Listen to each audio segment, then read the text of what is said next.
Hello, I'm Essie, the homeless woman, and I'm back to finish part 2.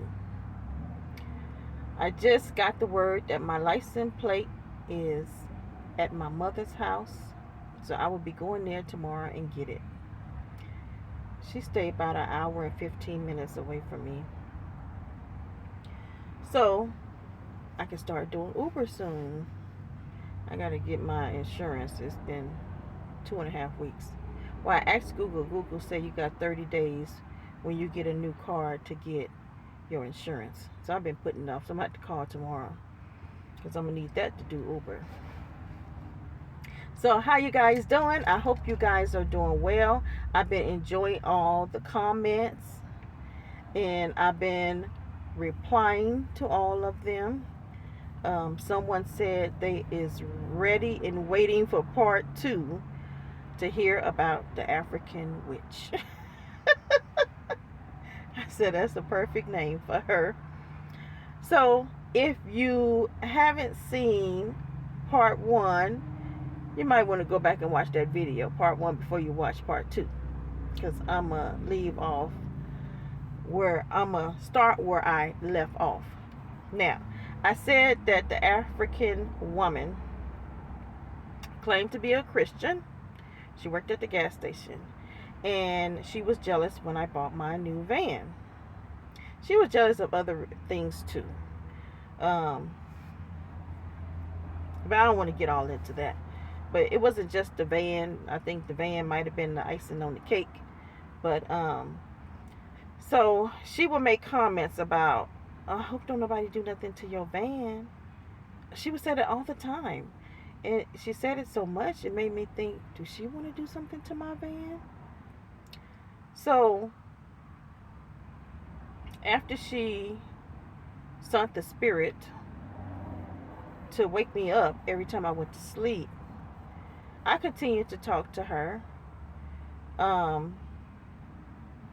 Sometimes sometimes we women, we play dumb, but we're not dumb. So I I like to spring it on people that I'm intelligent. I play dumb, and then one day I just spring it on them. They be so mad to find out that I am intelligent as I am because they've been, treating me some type of way all along, thinking that they can get over on me because oh she's not too smart or whatever, and they think I'm just, I don't know what they think, but I can tell by the way they treat me they don't think that I'm as intelligent as I am. So one day I just play the role, and then one day I spring it on them. So after she did her little witchcraft, I continued to talk to her, continued to speak to her. One day I went into the gas station and I used the restroom. I came out the restroom. I told her that the restroom wasn't too clean. It wasn't her fault. She had just came in, came to work. But this is things that we had always talked about, how the other employees did not clean the store properly. So it wasn't nothing new, me telling her that the restroom, wasn't clean. So she was stocking the shelves, straighten up, face fronting the items on the shelves. And so after I said that about the restroom, then she started talking about homeless people this, homeless people that. The police in this city, they want to get all the homeless people out. Her manager don't want me parked over where I'm parked at in the shopping center. All this stuff, and I'm like, but I'm not even on the gas station property. Like, that's not even her business. Just a whole bunch of things. So I knew that she was trying to offend me by talking about homeless people. See, she was jealous of me of several things that she was, even though, like I said, even in my homelessness, people were jealous. And so she was one of them. So it bothered me, the things that she was saying, because I did nothing to deserve that. So it bothered me all that night.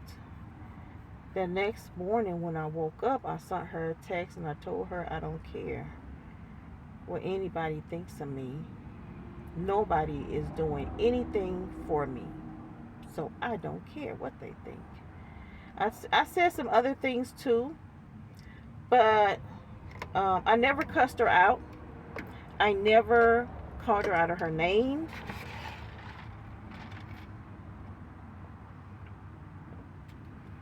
But it that little text message pissed her off. And I honestly think she was waiting for me to respond so she can go off. So she called me back. She called me and she was yelling to the top of her lungs. I'm telling her, calm down, calm down, calm down. So we can talk like reasonable adults. I don't like screaming and yelling. You got two people screaming at each other. What are you getting accomplished? You can't even hear what each other is saying. So I kept telling her to calm down, calm down. I got her to calm down at one point. Then when I started to say something, she started back again. So, and one of the things she told me, don't tell me anything about the restroom being nasty. Clean it yourself. And, you know, other things people said about me and stuff like that was supposed to hurt me. Like I really care.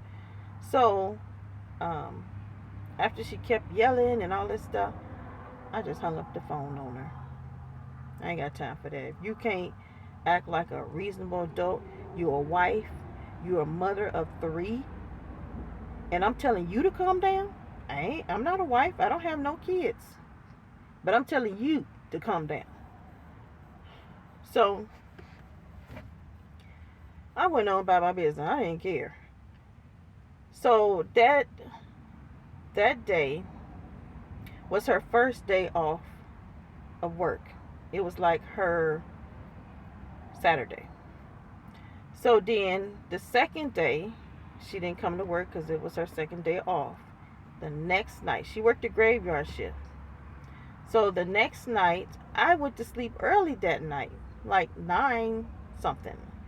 And I usually don't go to sleep early. I'm a night owl. But that particular night, I went to sleep early. And she was at work that night. When morning came, I got up, got out of my Camry, which I still have right now. I sleep in my Camry. I got out of my Camry. I got into my van. And at that time, I would park my van next to my Camry. On the passenger side of my Camry was my van. So when I got into my van, and I had just washed it 2 days before, I looked over to the passenger side of my van at the window, and I'm like, what is all this stuff on my windows? I thought maybe a sprinkler had came on. But then I'm sitting there wondering, like, the sprinkler never came on. I always park my van here, and the sprinkler never get on my van.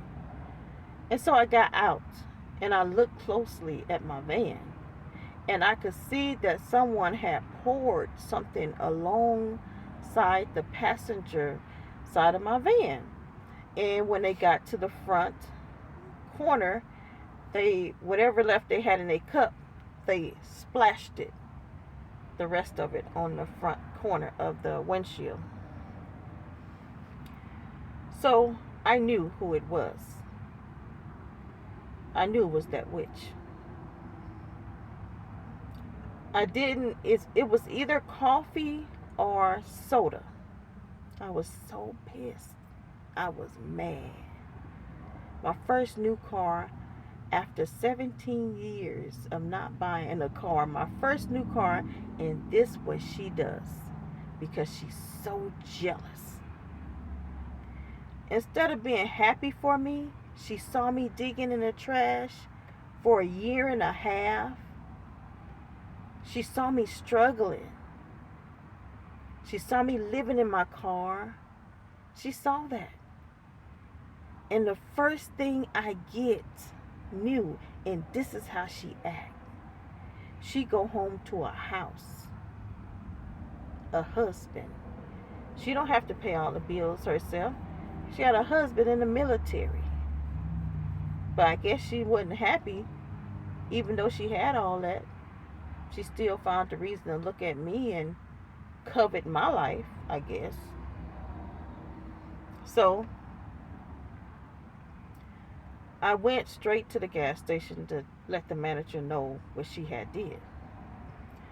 I went in, I told the manager what happened. The manager came out and I told her what she did.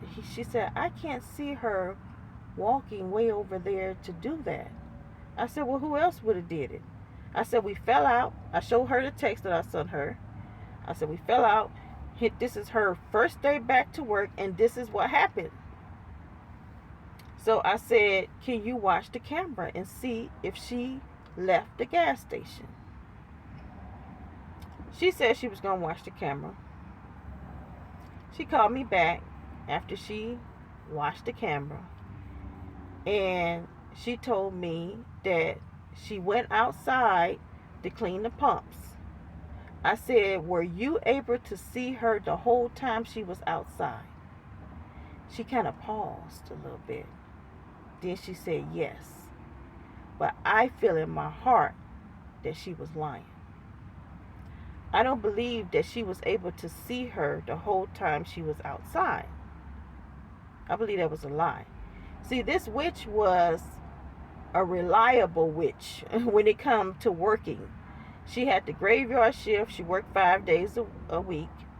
And she was reliable. She didn't miss days. She was a hard worker. I do give her that. And so when a gas station manager gets a reliable graveyard employee, they try to hold on to them for dear life because they are hard to come by. So once you get one, you give them 5 days, you make them full time, so they will stay. And that's what she was. So I know in my heart, being that I had worked for a gas station, I was a graveyard employee. I had 5 days. And I know that sometimes I got away with things that other people could not, that they would have got written up for. But because I was a reliable graveyard employee, my manager looked the other way. So I know that this is what was going on with this woman too. She did not want to lose her reliable graveyard employee, knowing that if her boss find out that she actually walked away from the gas station to come to vandalize, I don't know what you would call that, but to pour coffee or soda on my van, that it wouldn't have been so good for her. And she didn't want to lose her graveyard employee. So I believe she lied. So I said to myself, I have to move, because today coffee, tomorrow key in my van. So I said, I have to move. And that's what she wanted. She wanted me to leave the area. So I left, but I didn't leave the area. I stayed nearby. I just went to another shopping center. But I went to that gas station all the time. I still went to that gas station. She thought I wasn't going to come back there, but I kept coming back there. One time, and I wasn't going in there that much during the graveyard shift, but every now and then I would go in there. So one time her manager going to say to me, oh yeah, Henrietta said she haven't seen you in a while. I say, I was here last night. So I felt like the manager wanted to say, oh, you scared to come in when she's here. I just called her name, but I really don't care. So, and I told her, no, I was here last night. Yeah, I saw her. Nobody's scared of her. So, I left. And when I would come to the gas station during the graveyard shift, she didn't speak to me. I didn't speak to her. I told her how much gas I wanted on the pump. And, walked out. Over time of me coming there, I could tell she kind of let down her guard. She started speaking to me. She started acting like professional, like there was no grudge between me and her. And so I did the same thing. I act like a customer, like there was no grudge between me and her. So I said, I wonder what's going on with her. She seemed like she done changed. I didn't know what was going on with her. But I know that once she put that spirit, or put that spell on me, that had something to wake me up every time I dozed off to sleep, I knew that I had to pray, and I had to pray hard, because I knew that I felt in my heart that she was going to do another spell, some more witchcraft. So I started praying and praying and praying that, whatever she did, it would not work. Actually, one time I prayed that send it back to her. Whatever she prayed for me, just send it back to her. Because I know that you're not supposed to wish bad on people. You're not supposed to hope bad for people. That's why I always bless people. I always say, Yahweh bless you. Because in saying Yahweh bless you, I bless myself too. So when you want bad for people, you're going to get that for yourself. So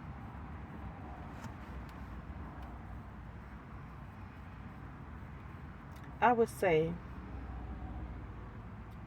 it wasn't even a whole year and a half. I would say a year and 2 months, a year and 3 months. I went to the gas station in the daytime. The manager was sitting outside. When I was getting ready to leave, she stopped me and talked to me. She said, the witch, she didn't call her a witch. She said her name, but she said she passed away this morning. I said, what? She said, yeah. She had cancer. And when the doctor found out about it, it was already too late. So she knew that she was about to pass away. She knew it. And I don't know how long she knew it. It couldn't have been, it had to be months. Because when me and her fell out, I don't think she knew it. So she passed away in a matter of a year and 3 months of me and her falling out. So where I was parked at, I had got a note on my car telling me I had 72 days to move it before it get towed away. Because you cannot park on the streets. You cannot sleep in your car on the streets in the city that I live in. And I had forgot that. So I'm like, okay, I have to move it. And I'm like, where am I going to move my car? I don't know where to move it.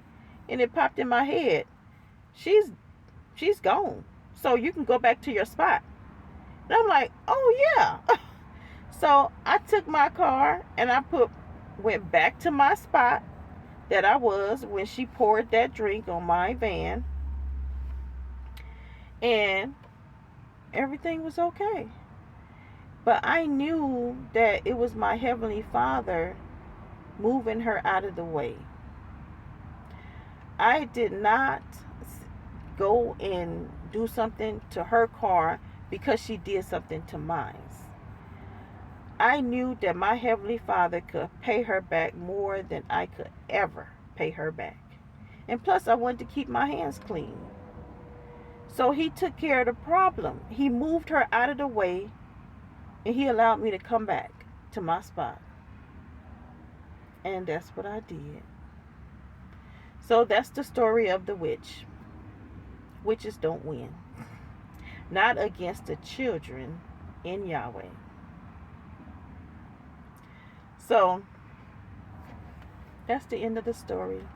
It's good for me. It's a good story for me. I don't have anything good to say about her. I noticed that when people pass away, when evil people pass away, people that did not do good when they were here, everybody wanted to be closed mouth about them. They don't want to say anything bad about them. Like they were good when they were here. Like they giving the dead respect. I don't respect a evil person that when they were here on earth, they did evil things to people, to innocent people, to people that did nothing to them. I don't respect you, dead or alive. I don't respect you. I don't have a problem talking about the things, the evil things that you did when you were alive, walking the earth. I'm not going to be closed mouth about it. So, anyway, someone left a message and they wanted to know, I guess, why I don't have a van with a bed in it, like a Sprinter van or one of those Dodge vans. Yeah, those are really nice. I like them. But I do Uber. So I need a vehicle that I can do Uber in. So that's why I have a mini. Well, that's not the only reason I have a minivan. Even if I wasn't doing Uber, I would have a minivan. I like minivans. But I need a vehicle like this to do Uber.